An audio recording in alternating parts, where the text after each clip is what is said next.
মধ্যপ্রাচ্যে আবারও জ্বলছে যুদ্ধের আগুন।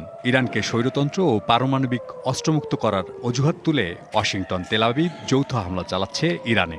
এর আগে বেশ কয়েকদিন ধরেই মার্কিন হুমকি আর চোখরাঙানি দেখছিল তেহরান। পাল্টা জবাব দিতে গিয়ে আশপাশের দেশগুলোর মার্কিন ঘাঁটি ও ইসরায়েলে হামলা চালাচ্ছে ইরানও। ইরান যুদ্ধের আগুন ছড়িয়েছে মধ্যপ্রাচ্য জুড়েই।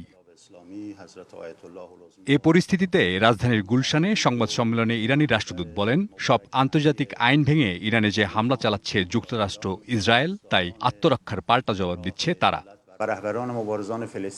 আমরা শান্তি চাই, কিন্তু কেউ অন্যায় হামলা চালালে তা সহ্য করা হবে না। আর যুদ্ধবাজদের শান্তির পথে আনতে বাধ্য হয়েই ইরান যুদ্ধ করছে। জাতিসংঘের বেঁধে দেয়া নিয়মের মধ্য থেকেই আত্মরক্ষার জন্য যুদ্ধ করছি। কি বুঝলেন ভাই? অনলি যেটাই চাই। দৃঢ়ভাবে ইরানি রাষ্ট্রদূত বলেন, যুদ্ধ চালিয়ে যাওয়ার সক্ষমতা রয়েছে ইরানের। প্রতিবেশী দেশগুলোকে হামলায় আমেরিকা ও ইসরায়েলকে সহযোগিতা না করার আহ্বান জানাচ্ছি। যদি সহযোগিতা করেন তাহলে আপনারাও ইরানের হামলার লক্ষ্য হবেন। এ সময় ইরানের প্রতি সমর্থনের জন্য বাংলাদেশ সরকারের প্রতি কৃতজ্ঞতা প্রকাশ করেন রাষ্ট্রদূত রাহিমি।